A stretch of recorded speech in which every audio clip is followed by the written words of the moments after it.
সুপ্রিয় দর্শক, যখন ন্যায্য ডিএ আদায়ের দাবিতে দীর্ঘদিন ধরে আন্দোলন চালিয়ে যাচ্ছে সরকারি কর্মচারীরা, তখন সুপ্রিম কোর্টের তৎকালীন বিচারপতি DY চন্দ্রচূড়ের আমল থেকে ডিএর মতো একটি গুরুত্বপূর্ণ মামলার শুনানি সুপ্রিম কোর্টে প্রায় 14 বার পিছিয়ে গিয়েছে। এই নিয়ে দেশের বিচার ব্যবস্থা প্রশ্নের মুখে পড়েছে যে কেন ডিএর মতো একটি গুরুত্বপূর্ণ মামলা পিছিয়ে যাবে।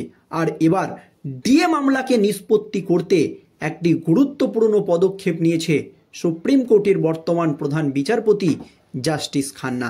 কি পদক্ষেপ নিয়েছে জাস্টিস খান্না জানাবো দর্শক আপনাদেরকে। কিন্তু সুপ্রিম কোর্টের প্রধান বিচারপতি জাস্টিস খান্নার এই পদক্ষেপ নেওয়ার ফলে খুশি রাজ্যের সরকারি কর্মচারীরা। দর্শক, আপনারা জানেন কলকাতা হাইকোর্টে পর 3 বার জয়ী হয়েছে এই ডিএ মামলা নিয়ে সরকারি কর্মচারীরা। কলকাতা হাইকোর্টের বিচারপতিরা রাজ্যকে স্পষ্ট জানিয়ে দিয়েছে কেন্দ্রীয় হারে রাজ্য সরকারি কর্মচারীদের সমস্ত বকেয়া ডিএ মিটিয়ে দিতে হবে। কিন্তু সাধারণ জনগণের কোটি কোটি টাকা খরচ করে বড় বড় আইনজীবীদেরকে ধরে কলকাতা হাইকোর্টের রায়কে চ্যালেঞ্জ করে সুপ্রিম কোর্টের দ্বারস্থ হয়েছে রাজ্য সরকার। সুপ্রিম কোর্টে গিয়ে রাজ্যের দাবি একসঙ্গে এত ডিএ দিতে গেলে প্রায় 48 থেকে 52 হাজার কোটি টাকার প্রয়োজন। একসঙ্গে এত ডিএ দিতে গেলে রাজ্য আর্থিকভাবে দেউলিয়া হয়ে পড়বে, এমনই দাবি রাজ্যের।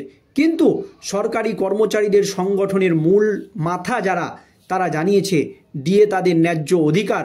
তাদের ন্যায্য অধিকারের টাকায় ভোট ব্যাংকে ঠিক রাখার জন্য রাজ্য সরকার 52 হাজার কোটি টাকা খরচ করে লক্ষ্মীর ভাণ্ডার দিচ্ছে, অথচ তাদের ন্যায্য ডিএ মিটিয়ে দিচ্ছে না। এই আবহে সুপ্রিম কোর্টে চলছিল এই মামলা, কিন্তু সময়ের অভাবে বারবার এই গুরুত্বপূর্ণ মামলার শুনানি পিছিয়ে যাচ্ছিল। কিন্তু এর আগের শুনানিতে সুপ্রিম কোর্টে সরকারি কর্মচারীদের আইনজীবীরা জানিয়েছিল যে এবার যাতে ডিএ মামলাটাকে গুরুত্ব সহকারে দেখা হয়, এবার যাতে ডিএ মামলাটা পিছিয়ে না যায়। এই নিয়ে বিশিষ্ট আইনজীবী ফিরদৌস শামীম একেবারে রাজ্যকে পরিষ্কার জানিয়ে দিয়েছে, অর্থাৎ মুখ্যমন্ত্রী মমতা ব্যানার্জিকে জানিয়ে দিয়েছে যে ডিএ মামলা এবার সুপ্রিম কোর্টে নিষ্পত্তি হতে চলেছে, আপনি ন্যায্য ডিএ দেবার জন্য তৈরি হন। তবে সুপ্রিম কোর্টের প্রধান বিচারপতি জাস্টিস খান্না কি পদক্ষেপ নিয়েছে, কেন সরকারি কর্মচারীরা খুশি, দেখুন দর্শক। দীর্ঘ 2.5 বছর পর ধরে বিচারাধীন রাজ্য সরকারি কর্মচারীদের মহার্ঘ ভাতা ডিএ মামলা প্রথমবারের মতো সুপ্রিম কোর্টের অ্যাডভান্স লিস্টে তালিকাভুক্ত হয়েছে। আগামী 25শে মার্চ এই মামলার শুনানি নির্ধারিত হওয়ায় রাজ্যের কর্মীদের মধ্যে নতুন আশার সঞ্চয় হয়েছে।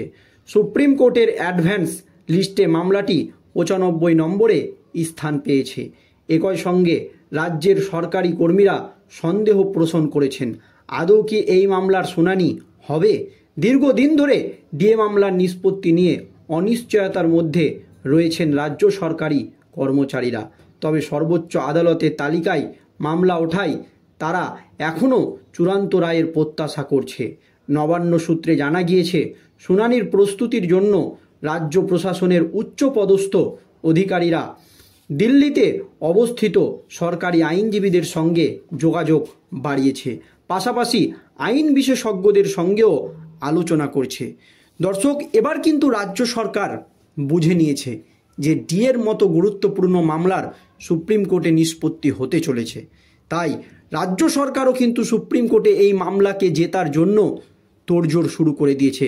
কারণ দীর্ঘদিন ধরে এই ডিএ মামলার নিষ্পত্তি নিয়ে অনিশ্চয়তার মধ্যে রয়েছে রাজ্য সরকারি কর্মচারীরা।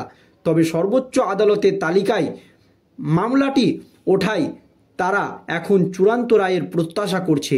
তবে নবান্ন সূত্রে জানা গিয়েছে এই মামলা রাজ্য জেতার জন্য শুনানির প্রস্তুতির জন্য রাজ্য প্রশাসনের উচ্চপদস্থ অধিকারীরা দিল্লিতে অবস্থিত সরকারি আইনজীবীদের সঙ্গে যোগাযোগ বাড়িয়ে দিয়েছে, পাশাপাশি আইন বিশেষজ্ঞদের সঙ্গেও আলোচনা করছে রাজ্য। এই আবহে শিক্ষানুরাগী ঐক্য মঞ্চের সাধারণ সম্পাদক কিঙ্কর অধিকারী বলেন, সুপ্রিম কোর্টে ডিএ মামলার শুনানি 14 বার পিছিয়ে দেওয়া হয়েছে। আগামী 25শে মার্চ আবার শুনানির দিন ধার্য হয়েছে। ওই দিনই যথাসময়ে শুনানি হবে কিনা তা নিয়ে সংশয় নেই। তবে এদিকে দিনের পর দিন শুনানি পিছিয়ে দেওয়ায় কর্মচারীদের লক্ষ লক্ষ টাকা অযথা ব্যয় হয়েছে। তাই যথাযথ শুনানি এবং এই মামলার দ্রুত নিষ্পত্তি আবেদন জানিয়ে সুপ্রিম কোর্টের উদ্দেশ্যে পুনরায় গণমেল কর্মসূচির ডাক দেওয়া হয়েছে। দলমত সংগঠন নির্বিশেষে রাজ্যের সমস্ত শিক্ষক কর্মচারী মহলের কাছে এই আহ্বান জানানো হয়েছে। মেলের বয়ান এবং সুপ্রিম কোর্টের মেল আইডি আমরা সর্বত্রই দিয়ে দিয়েছি। কর্মচারী সংগঠনগুলির পক্ষে মলয় মুখোপাধ্যায় বলেন, দীর্ঘ প্রতীক্ষার পর সুপ্রিম কোর্টের অ্যাডভান্স লিস্টে মামলাটি উঠেছে। 25শে মার্চের শুনানি আমাদের জন্য অত্যন্ত গুরুত্বপূর্ণ। আমরা আশাবাদী ন্যায় বিচার পাব। প্রসঙ্গত উল্লেখ্য, কেন্দ্রীয় সরকারি কর্মচারীদের তুলনায় রাজ্য সরকারি কর্মচারীদের ডিআর অ্যালাওয়েন্স কম দেওয়ার বিরুদ্ধে এই মামলা দায়ের করা হয়। গত বছর ধরে এই নিয়ে বিক্ষোভ ও আইনি লড়াই চালিয়ে যাচ্ছে রাজ্য সরকারি কর্মচারীরা।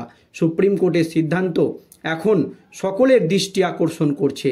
এই মুহূর্তে কেন্দ্রীয় সরকারি কর্মীরা 53% হারে ডিএ পাচ্ছে, অন্যদিকে রাজ্য সরকারি কর্মীরা মাত্র 18% হারে ডিএ পাচ্ছে। তবে এই ডিএ মামলা নিষ্পত্তি করতে সুপ্রিম কোর্টের প্রধান বিচারপতি জাস্টিস খান্না কি পদক্ষেপ নিয়েছে, কেন সরকারি কর্মচারীরা খুশি? দর্শক, এর আগে সুপ্রিম কোর্টে যখন ডিএ মামলাটি উঠত, এই ডিএর মতো গুরুত্বপূর্ণ একটি মামলাকে প্রায় গজ লিস্টের 700 থেকে 800 নম্বরে রাখা হতো। 14 বারই কখনো 700, কখনো 300, কখনো 600 এই রকম নম্বরে এই মামলাটিকে রাখা হতো, যাতে এই মামলাটি সময়ের অভাবে পিছিয়ে যায়। এইরকম একটি ষড়যন্ত্র চলতো। তবে এবার সুপ্রিম কোর্টের প্রধান বিচারপতি জাস্টিস খান্নার কাছে গণমেল করেছিলেন সরকারি কর্মচারীরা। তাই এবার এই ডিএর মতো গুরুত্বপূর্ণ মামলাটিকে এখন 95 নম্বরে রাখা হয়েছে, অর্থাৎ 700 থেকে একেবারে 95-এ নেমে এসেছে। এই নিয়ে আশার আলো দেখছে সরকারি কর্মচারীরা যে এবার হয়তো, যেহেতু এই মামলাটি প্রথমের সারিতে রয়েছে, তাই একটু সময় নিয়ে এই মামলার শুনানি হতে পারে সুপ্রিম কোর্টে। এই নিয়ে বিশিষ্ট আইনজীবী ফিরদৌস শামীম জানিয়েছে যে গজলিস্টের অনেকটাই ওপরে এই ডিএর মতো গুরুত্বপূর্ণ মামলাটিকে এবার রাখা হয়েছে। এবার রাজ্য সরকারকে তিনি চরম হুঁশিয়ারি দিয়ে বলেছে, অর্থাৎ মুখ্যমন্ত্রী মমতা ব্যানার্জিকে হুঁশিয়ারি দিয়ে বলেছে যে আপনি ডিএ দেবার জন্য তৈরি হয়ে যান। এই ডিএ মামলায় সরকারি কর্মচারীদের জয়। সুপ্রিম কোর্টে শুধুমাত্র সময়ের অপেক্ষা। এই আবহে 25শে মার্চ সুপ্রিম কোর্টে এই গুরুত্বপূর্ণ ডিএ মামলাটি উঠতে চলেছে। সেই দিন সুপ্রিম কোর্টের বিচারপতিরা কী পদক্ষেপ নেয়, সেই দিকেই আমাদের নজর থাকবে। ধন্যবাদ।